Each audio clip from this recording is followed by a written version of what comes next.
Shalom Aleichem, bonjour à toutes et à tous. Ce Shabbat, c'est Parashat Shelach Lecha. La longue marche dans le désert se poursuit et Dieu a fixé un objectif pour les bénis d'Israël, c'est d'entrer en Eretz Kenaan pour conquérir le pays et s'y installer. Mais les choses ne vont pas se passer tout à fait comme prévu, car il y a la dimension, malgré tout, de la liberté de l'homme et de son libre arbitre. Et ici, il va y avoir un petit grain de sable dans ce beau mécanisme qui s'est mis en marche depuis la sortie d'Égypte jusqu'à la frontière, jusqu'aux portes de la terre promise. Tout en s'approchant de Eretz Kenaan, le peuple va demander à Moshe Rabbeinu avec insistance d'envoyer des éclaireurs pour rechercher tout ce qu'il y a lieu de relever pour préparer la conquête de ce pays. Et Moshe Rabbeinu, contre son gré, va accepter d'envoyer 12 explorateurs, les fameux Meragelim. Chaque tribu devra désigner et envoyer son propre explorateur, qui sera d'ailleurs choisi parmi les personnages les plus importants de la tribu, parmi les chefs, parmi l'élite. Et voilà que ces 12 explorateurs partent pour explorer le pays. Ils vont sillonner tout le pays, du nord au sud et de l'est à l'ouest, durant 40 jours, le temps de leur mission. À leur retour, ils auront les bras chargés de fruits extraordinairement imposants et lourds, de tout ce qu'ils auront pu cueillir, car, comme dit le texte, c'était la période des vendanges. Ils arrivent avec tous ces spécimens de fruits extraordinaires et ils vont faire leur rapport à Moshe Rabbeinu.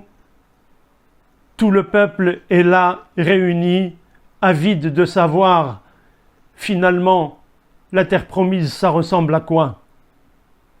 Les explorateurs vont parler, mais ils vont parler mal. Ils vont dire qu'il y a des géants.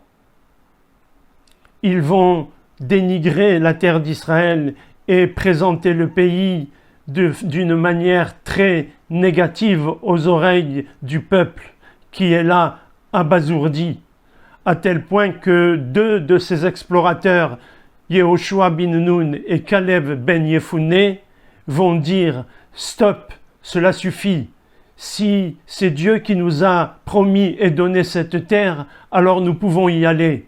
Il n'y a aucun obstacle devant nous. Unissons-nous et montons en Eretz Kenaan. » Ces paroles ont été dites tellement fortement que les 10 autres explorateurs ainsi que l'ensemble du peuple ont failli tout simplement lyncher Caleb et Yehoshua. Lorsqu'on analyse les paroles des explorateurs, alors on va très vite se rendre compte, si on est juste et honnête, qu'ils n'ont pas dit un seul mot de mensonge. Tout ce qu'ils ont dit était vrai, qu'il y avait des géants et que face à ces géants, ils étaient comme des sauterelles. Et que finalement, les fruits imposants qu'ils ont rapportés étaient proportionnels à la taille des habitants de ce pays. Mais qu'ont-ils retenu de tout cela? Au lieu de parler de la richesse de la terre et de sa fertilité, ils ont dit qu'il y avait des géants et qu'ils allaient nous massacrer, nous tous, avec nos enfants. Nous ne pourrons rien contre eux. Et de plus, cette terre dévore ses habitants.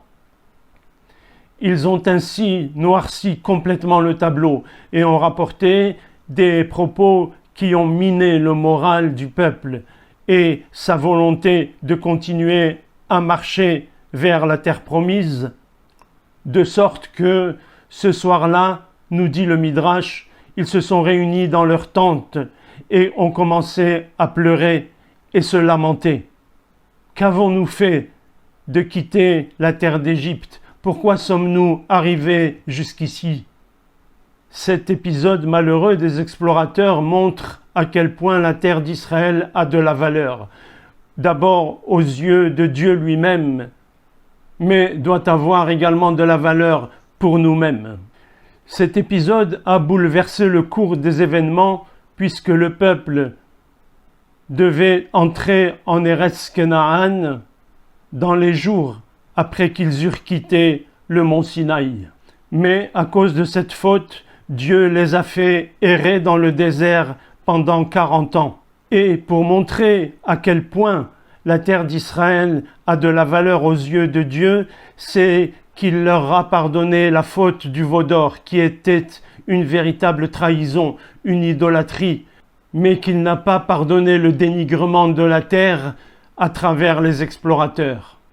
La meilleure preuve, c'est qu'il a décidé que toute cette génération mourrait dans le désert et que ce n'est que la génération prochaine qui aura le mérite et le privilège de rentrer en Eretz Kenaan. Cela doit nous faire réfléchir sur l'importance de l'amour et de l'attachement que nous devons à notre terre d'Israël. Shabbat Shalom, Kol Tuv Lachem.